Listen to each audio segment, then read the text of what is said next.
구원, 사랑, 그리고 복, 이 세 가지 이야기로 말씀의 문을 열도록 하겠습니다. 첫 번째, 구원입니다.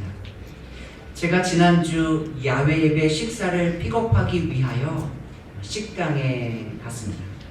제가 주문한 음식을 가지고 야외 예배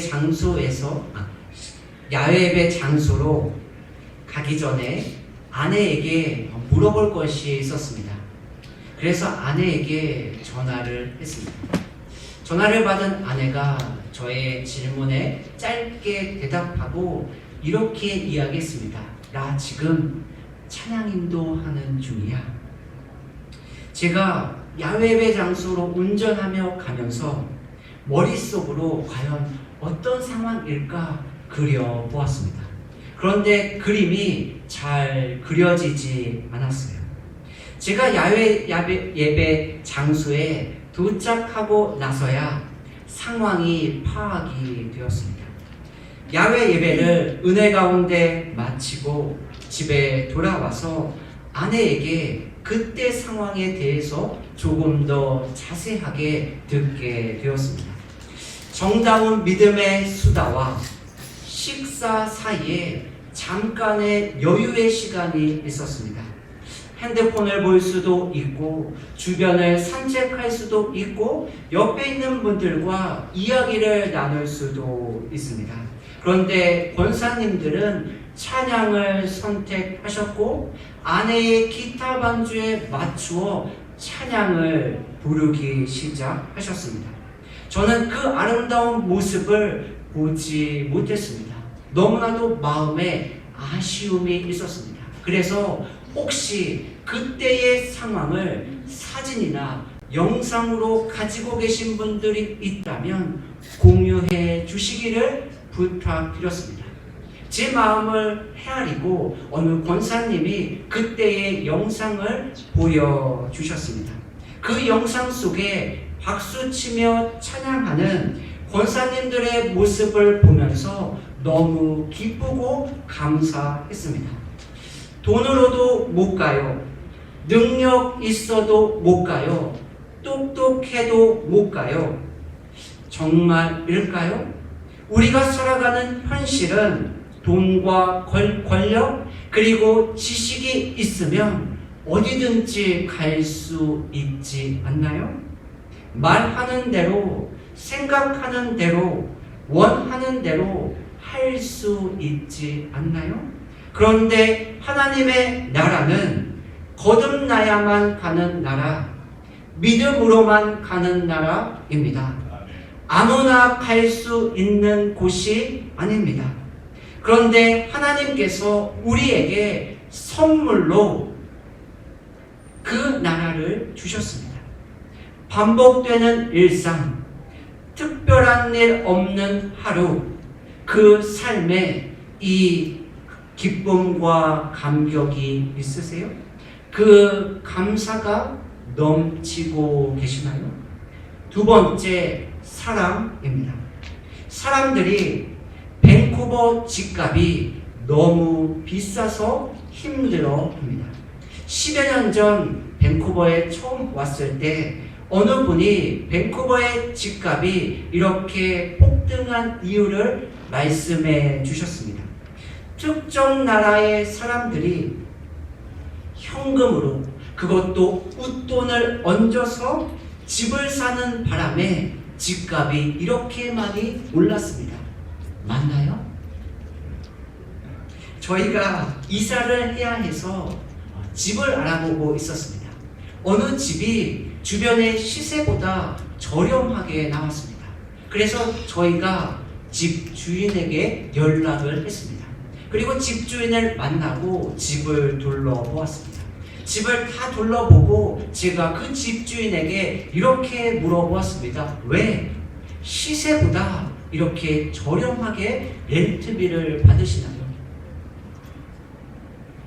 제가 그분의 손을 꼭 잡고 고맙습니다. 인사를 했습니다.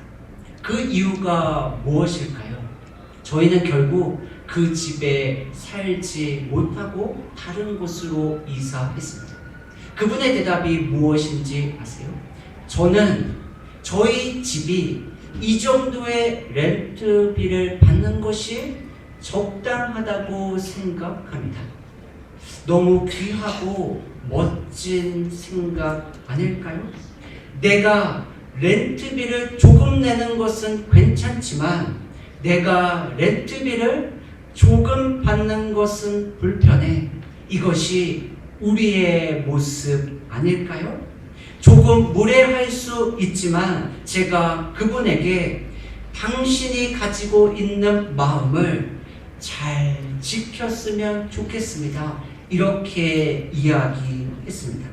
집값이 오른 여러 가지 이유가 있겠죠? 그런데 사람들이 지키고 간직해야 하는 소중하고 아름다운 가치 대신에 눈에 보이는 물질을 선택한 대가는 아닐까요? 디모데전서 6장 10절입니다. 돈을 사랑함이 일만 악의 뿌리가 되나니. 바울은 디모데에게 권면합니다. 권면의 내용을 자세히 보세요. 모든 악의 근원이 무엇입니까? 돈이 아닙니다. 돈을 사랑하는 마음입니다. 흥미로운 말씀이 있습니다. 신명기 6장 4절입니다. 이스라엘아 들으라. 우리 하나님 여호와는 오직 유일한 여호와이시니. 하나님은 우리가 섬겨야 하는 오직 유일한 분입니다. 그 다음 5절이 어떻게 되는지 아세요? 온 땅의 주인 대신 하나님의 말씀을 지켜라. 하나님의 말씀을 행해라. 하나님의 말씀을 따르라 입니까? 신명기 6장 5절입니다. 너는 마음을 다하고 뜻을 다하고 힘을 다하여 내 하나님 여호와를 사랑하라. 우리를 향한 하나님의 마음이 전달되시나요? 우리가 마음과 뜻과 힘과 목숨을 다하여 오직 유일하시고 온 땅의 주인 되시는 하나님을 사랑하라. 하나님의 마음입니다. 말씀을 지키고 행함이 아니라 하나님을 사랑하면 하나님의 말씀을 따르게 되어 있습니다. 돈을 사랑하면 돈을 따라 살아가게 됩니다. 돈을 사랑하는 마음이 가져오는 결과가 무엇인지 아세요? 자신이 사랑한 돈이 자신을 배반합니다. 디모데전서 6장 10절입니다. 이것을 탐내는 자들은 미혹을 받아 믿음에서 떠나 많은 근심으로써 자기를 찔러도다. 근심은 슬픔을 의미합니다. 찔렀다는 동물을 꼬챙이로 꿰뚫는 것을 의미합니다. 돈을 사랑했습니다. 그런데 돈 때문에 슬픔이 자신의 삶을 뚫어버리고 말았습니다. 돈을 사랑한 사람이 있습니다. 그래서 그는 은 30에 예수님을 팔았습니다. 왜냐하면 그는 예수님보다 돈을 더 사랑했기 때문입니다. 가룟 유다의 마지막 삶의 결말입니다. 마태복음 27장 5절입니다. 유다가 은을 성수에 던져 넣고 물러가서 스스로 목매어 죽은지라. 가룟 유다는 말씀처럼 돈을 사랑함으로 슬픔이 그의 삶을 뚫었습니다. 우리 주변에도 돈을 벌려고 고심하고 돈을 지키려고 근심하는 사람들이 있습니다. 그분들에게 하나님이 주신 기쁨과 감사, 만족을 찾아볼 수 있으세요? 세 번째, 복입니다. 저는 하나님께서 우리에게 허락하신 이 땅의 복에 대해서 감사합니다. 때로는 저는 그 복을 기대하기도 합니다.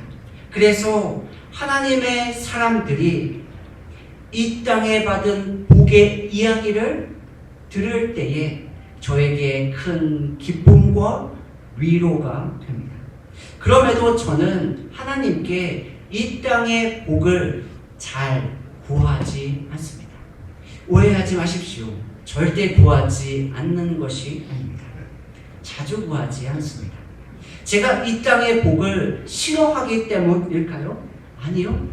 사람의 마음은 다 비슷합니다. 일어서면 앉고 싶고 앉으면 눕고 싶습니다.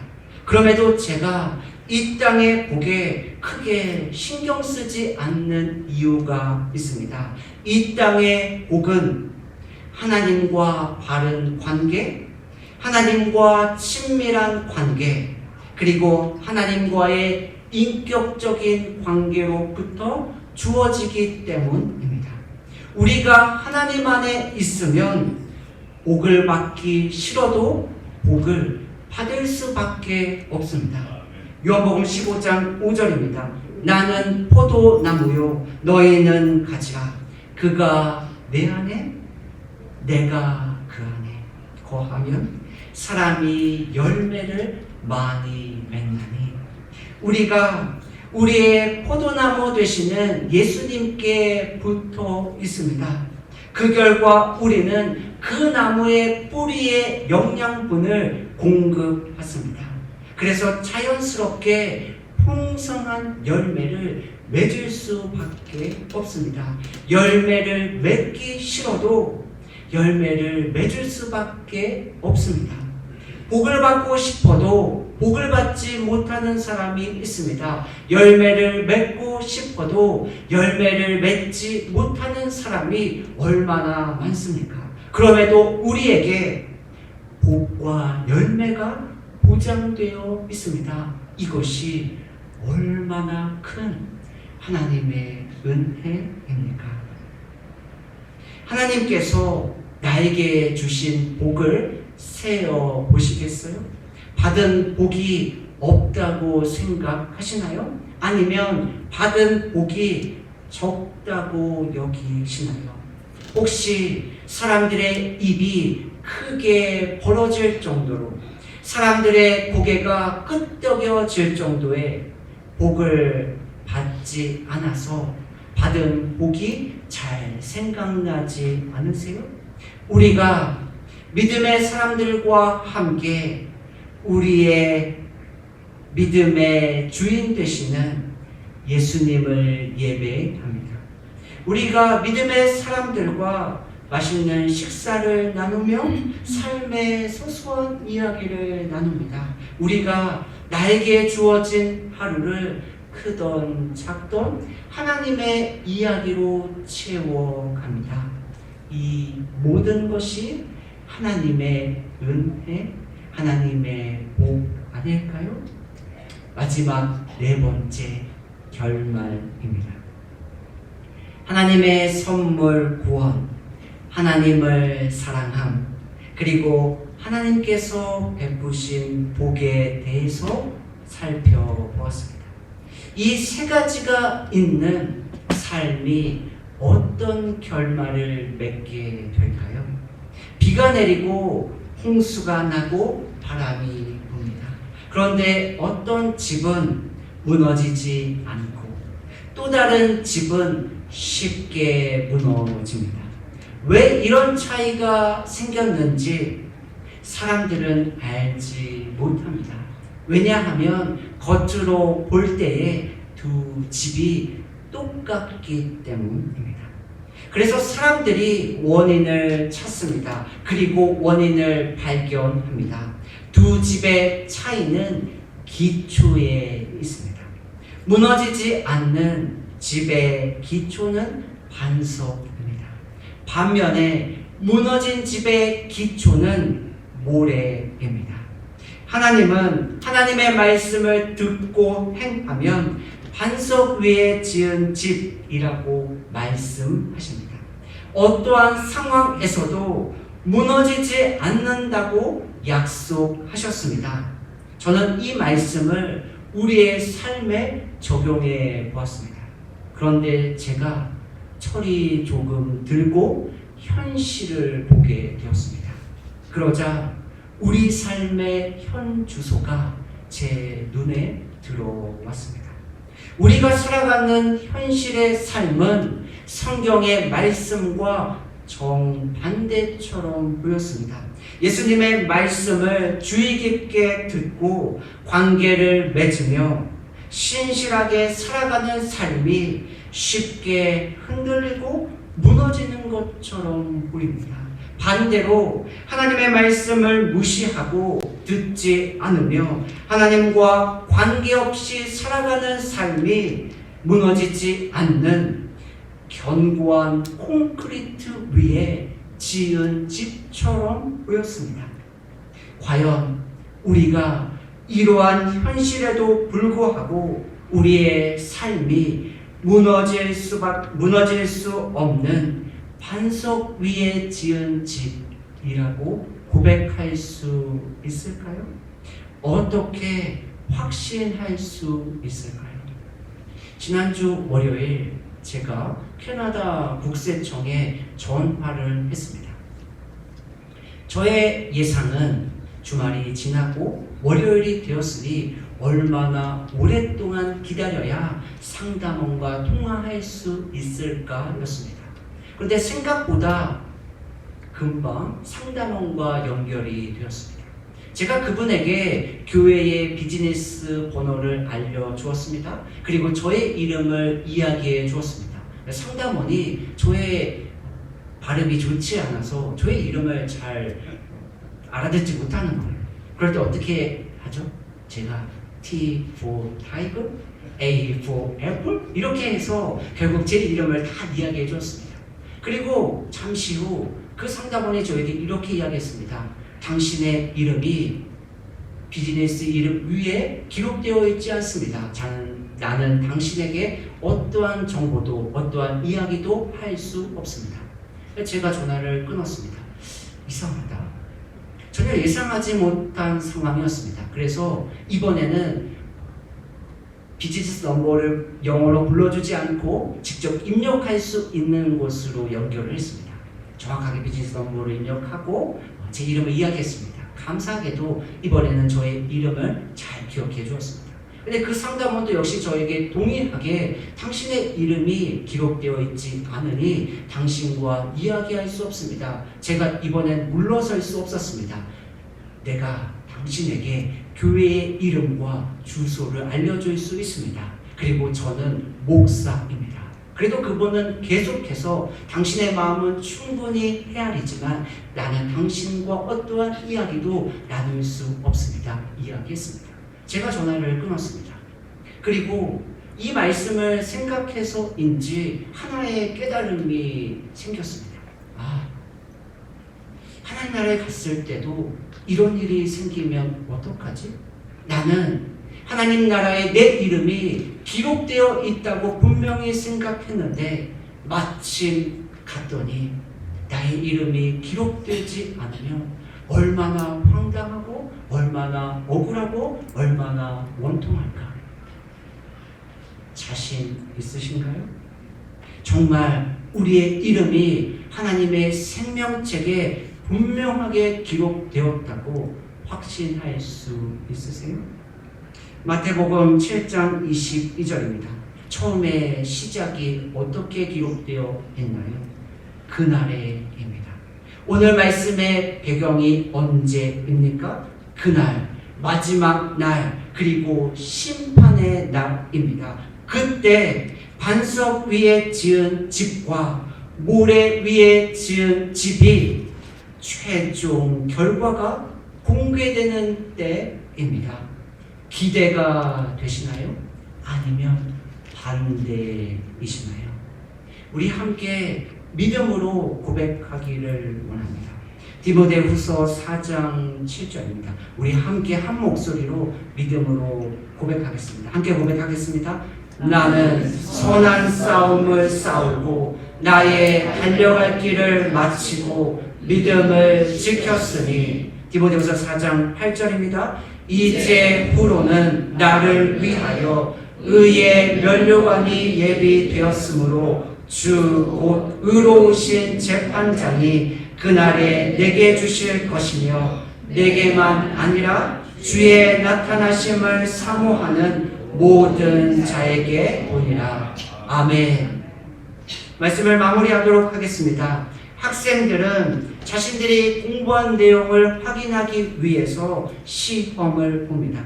대부분의 학생들은 시험을 좋아하지 않습니다. 그러나 특별히 더 시험을 싫어하는 학생들이 있습니다. 시험이 연기되거나 취소되는 것을 간절히 바랍니다.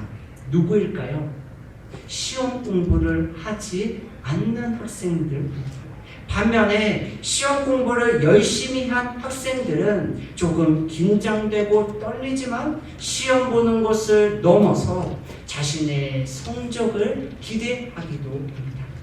하나님께서 베풀어 주신 구원의 감격, 예수님을 진실하게 사랑함, 그리고 하나님이 주신 모든 복에 대한 만족과 감사에도 여전히 삶이 흔들리고 아무런 변화가 없는 것처럼 느껴지시나요? 우리의 감정과 느낌보다 변할 수 없는, 변함 없는 하나님의 약속의 말씀을 붙드시기를 소망합니다. 그래서 우리의 삶이 흔들릴 수 없고 흔들리지 않는 삶, 반석 위에 지은 무너지지 않는 삶이 되시기를 예수님의 이름으로 축복합니다. 아멘. 기도하겠습니다.